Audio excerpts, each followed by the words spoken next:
আজ আমরা চলে এসেছি আমার বাপের বাড়ি বাতাসপুর গ্রাম সাইডে। তো সেখানে চলে এসেছি আমার বাবার নিজের জমিতে, সেখানে আলু চাষ করেছে। এবার আলু ওঠার সময় চলে এসেছে, তো আমি সেটাই আজকে আলু ওই যে এসেছে কুড়ে কুড়ে কুড়ে আলু তুলবে বলে এসেছে শ্বশুরের জমিতে। এই শ্বশুরের জমি থেকে আলু কুড়ে কুড়ে তুলবে। তো বাবার জমিতে এত আলু হয়েছে, আলুর দাম তো এবারে পড়ে গেছে একদমই, চাষিদের খুবই কষ্টকর একটা ব্যাপার। এবারে এইখান থেকে আলু কুড়ে কুড়ে আমরা নেব, সেটাই তোমাদের সবাইকে দেখাবো। করো করো আলু করো।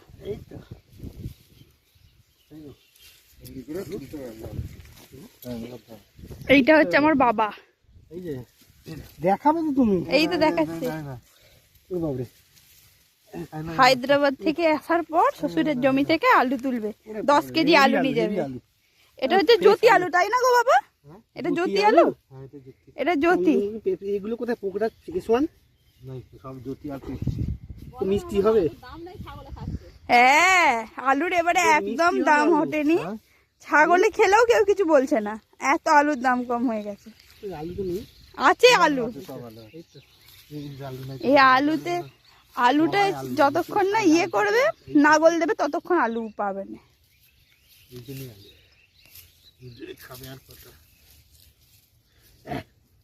এগুলো মিষ্টি হবে তো আলুগুলো?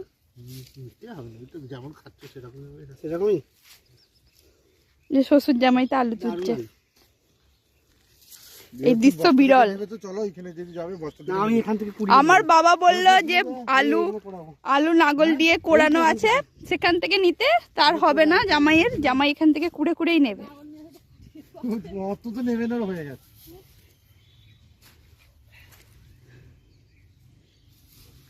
মজা পেয়ে গেছে, আলু কোড়ার মজা পেয়ে গেছে। বর যেহেতু শহরে মানুষ, তো তাই তার গ্রাম সাইডে এসে খুবই ভালো লাগছে। একটা ছাগল এই মাঠে চড়াফেরা করছিল, তুলে নিয়েছে আলু তুলতে এসে। সেই ছাগল নিয়ে এখন আলু গাছ তো দেখালাম, আলু ওখান থেকে ও কুটছিল সেটাও দেখালাম। এইটা হচ্ছে আমার বাবার নিজের কাঁঠাল গাছ, 3টে আছে, 3টে কাঁঠাল গাছ হয়েছে। আর এখানে কাঁঠাল ধরেছে, এখন খুবই ছোট, না হলে তোলা যেতে পারতো, কিন্তু এখন এত ছোট তোলা যাবে না। এই যে এত ছোট ছোট কস হয়ে যায় না, এটা একদমই তোলা যায় না। তো এখানে আর একটা গ্রাম সাইড, যেহেতু আশেপাশে অনেক সবারই বাগান, একটু গাছ গাছারি সব কিছু আছে। আমার বাবাও কুমড়ো গাছ লাগিয়েছে, মূলো গাছ লাগিয়েছে, সেগুলো এখন দেখাবো পরে আস্তে আস্তে। তো এখন এখানে একটা পাশেই একটা লাউ গাছ লাগিয়েছে, একবার দেখুন। এখানে আমাদের খুব মজা, গ্রামে ওর কাছ থেকে সবাই নিয়ে, তো সবাই সবাইকে দেয়, খাওয়া দাওয়া হয়। এই যে লাউ গাছ এত বড়, আর লাউয়ের সাইজটা শুধু দেখুন, এই লাউয়ের সাইজটা। এই লাউটা খাওয়ার জন্য না, এটা বীজ হয় আর গরুকে খাওয়ায় যাতে একটু দুধ দেয়, এর জন্য।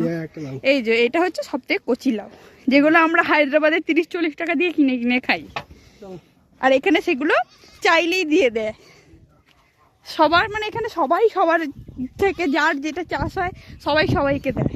আর এখানে ছাগল ঘোরাফেরা করছে গ্রাম সাইডে যেটা হয়। আমার বর বিশাল মজা পেয়ে গেছে, এইসব দেখেনি কোনোদিন, আজকে এসে খুব মজা পেয়ে গেছে। এই যে গরু, আমার বাবারও গরু আছে।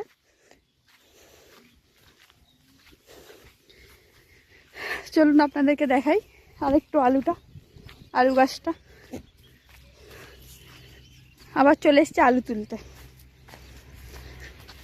এখানে আপনাদের দেখাচ্ছি বেতো শাক। এই যে বেতো শাক, এই আলু জমির এখানেই কিন্তু বেতো শাকগুলো হয়, যেগুলো বিক্রি হয়। হায়দ্রাবাদে এটা তো 20 টাকা করে একটা আঁটি নেয়, একদম অল্প থাকে, আর এখানে সেটা ফ্রিতে পাওয়া যায়। আমরা তো যখন এখানে থাকতাম আমি, তখন এই জমি থেকে তুলে তুলে আমরা বেতো শাক খেতাম।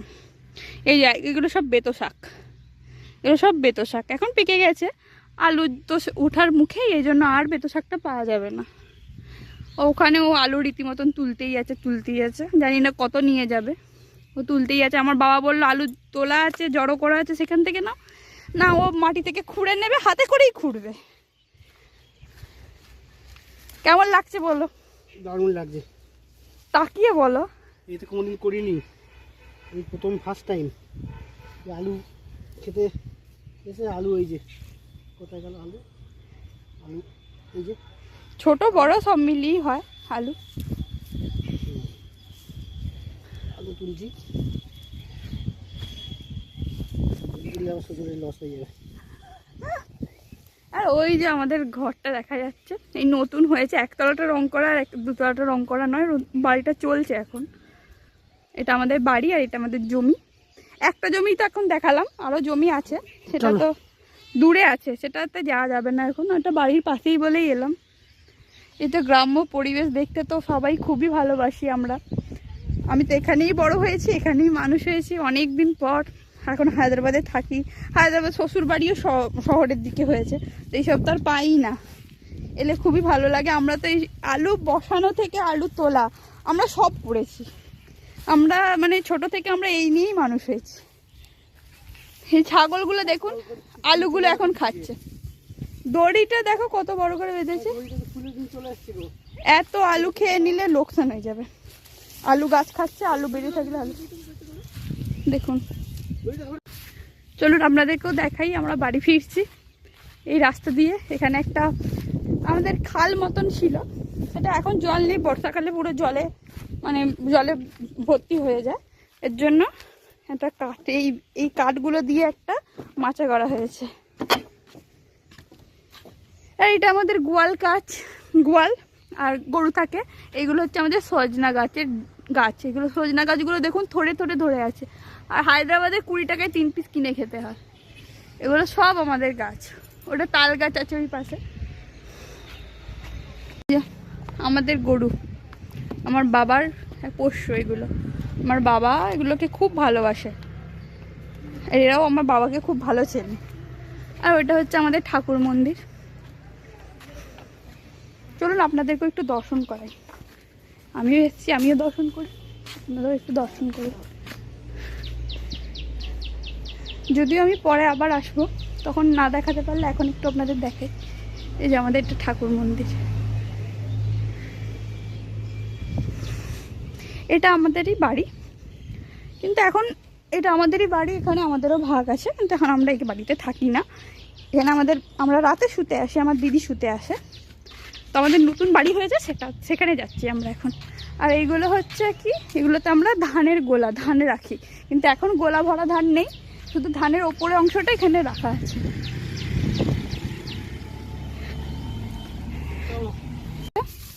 আলু তোলা 1 ব্যাগ কমপ্লিট। তো এখন আলু নিয়ে বাড়ি যাচ্ছে সে। এই দেখো সবাই, এই এত আলু হাতে করে তুললাম, প্রায় 5 কিলো মতো হবে আলু আমি তুলেছি। অফিসে ঠান্ডা করে এই মজাটা নেই কাজ করে, রোদেতে কষ্ট আছে, কিন্তু এরকম জমি থেকে আলু সবজি তোলার পর মজাটাই আলাদা।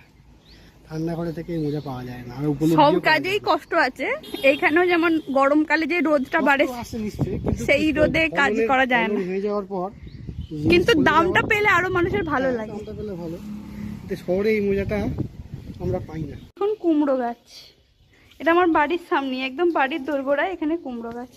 এগুলো ওইগুলো বাইরের লোকেদের, আর এটা আমাদের গাছ। এটা হচ্ছে আমাদের নতুন বাড়ি, এখন পুরোপুরি কমপ্লিট হয়নি, এই তবে থাকা শুরু হয়েছে। এখানে 2টো ঘর, রান্নাঘর, এখানে আরেকটা ঘর, আর 2তলাটা রেডি এখন একদমই হয়নি। চাষিবাসী ঘরের মানুষদের এই জিনিসগুলো থাকবে, এখনো পুরোপুরি আমাদের ঘর কমপ্লিট হয়নি। আর এটা হচ্ছে আমার মা,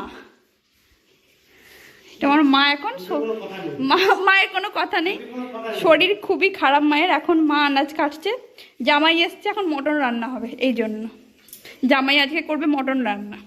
ওই জন্য একদম খুব ব্যস্ত শাশুড়ি মা, জামাই জামাই করে পাগল। আমার মায়ের মুখে কোনো কথা পাবেন না, সাড়া পাবেন না, মা চুপচাপ থাকবে। এখন কাটাকুটি করে নিক, আবার মটন রান্নার সময় আপনাদের সাথে দেখা হবে। এবার জামাই চলে এসছে রান্নাঘরে। কাঠের উনুনে আগে করতো, এখন আর কাঠের উনুন নেই, মানে বানাতে হবে, ওই জন্য এখন গ্যাসে রান্না করছে জামাই মটন। এই যে হ্যাঁ হ্যাঁ, ঘরটা আমাদের নতুন হয়েছে আপনাদের বললামই, ওই জন্য এখনো উনুন হয়নি। এই যে এখন মটন ম্যারিনেট করে রেখেছে, এখানে পেঁয়াজ ভাজা চলছে, এখন আলু ভাজা হয়ে গেছে, এখন জামাই বানাচ্ছে মটন।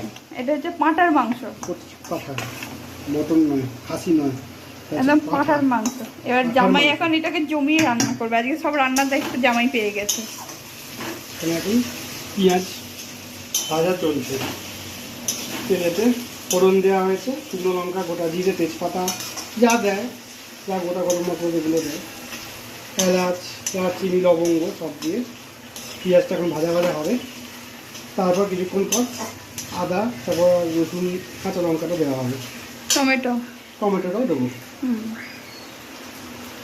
ঠিক আছে, এবারে মটনে পড়ছে আদা বাটা। আর কি দরকার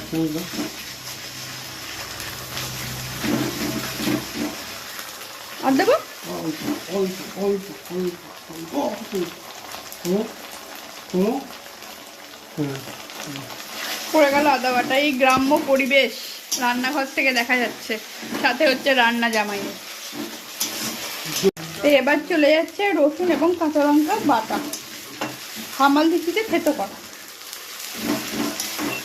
আমার মায়েদের এখানে প্রচুর বিচার, জন্য রসুন মিক্সিতে বাটা হয় না, শিলনোড়াই নাহলে হামাল দিচ্ছিতে বাটা হয়। গ্রামে তো জানেনি কেমন বিচার হয়, আর যেহেতু আপনাদেরকে তো মন্দিরটা দেখালাম, আমার বাড়িতে মন্দির আছে, সেই কারণেই আরো বিচার। এবার আদা রসুন আর কাঁচা লঙ্কা কাঁচা গন্ধ যাক, এটাও দেওয়া হয়ে গেছে। এবার গুঁড়ো মশলাগুলো যাচ্ছে, চলে গেল হলুদ গুঁড়ো পরিমাণ মতন, এটা হচ্ছে ধনে গুঁড়ো, এইটা একটু কম দাও, জিরে একটু, কত জিরে লাগবে না, জিরে দিয়েছি তো, আর একটু কম দাও, 1 চামচও নয় জিরে গুঁড়ো দিলাম। এবার যাবে একটু হলুদ, মেন রান্নার মশলা, হলুদ তো যাবেই। একটু সামান্য দাও। এবার যাবে কাশ্মীরি লঙ্কা, যেটা আমার বরের রান্নার অসম্পূর্ণ কাশ্মীরি লঙ্কা থাকে। কাশ্মীরি লঙ্কা যদি না দেয় ওর রান্না মনে হয় যেন হয়নি। মাংসেতে কাশ্মীরি লঙ্কা, হলুদ, নুন আর তেল দিয়ে ম্যারিনেট করে রাখা হয়েছে। এবার মশলাটা খুব ভালো করে কষাতে হোক। রসুন চলে গেছে মাংসে, দেখতেই পাচ্ছেন মশলা কষাতে। আর শ্বশুরের এটাই পছন্দ না, এত ফ্যাসিনেশন করে রান্নায় কাশ্মীরি লঙ্কা দেবে, গরম মশলা গোটা, এইগুলো দিয়ে আমার বাবার পছন্দ না। মিট মশলাটা নেই, সেটাও আমার বরের লাগে রান্না করতে। সব মশলার কাঁচা গন্ধ চলে গেছে, মশলা থেকে তেল ছাড়তে শুরু করেছে। এবার চলে যাচ্ছে মটন, একদম পাঠা চলে গেল, একদম পাঠা চলে গেল কড়াইতে। এবার এটা কষা হোক, ঢাকা দিয়ে দিয়ে আমরা কষবো, সেদ্ধ করবো। মাঝে আবার একবার কালার দেখাবো, কেমন কালার এলো। কষা চলছে এখন, এই দেখুন লাল লাল ঝাল ঝাল, দারুণ দারুণ। এরপরে আলুগুলো দেবো, আলু দিয়ে একবারে কষে নিয়ে তারপরে একদম ফাইনাল লুক দেখাবো। এই যে মটনের আমাদের ফাইনাল কালার, একদম প্রেসারে সিটি দিয়ে দিয়েছি, দেখতেই পাচ্ছ ওপরে পুরো তেলটা ভাসছে। এবার জামাইয়ের পাতে দেওয়ার পর দেখানো হচ্ছে।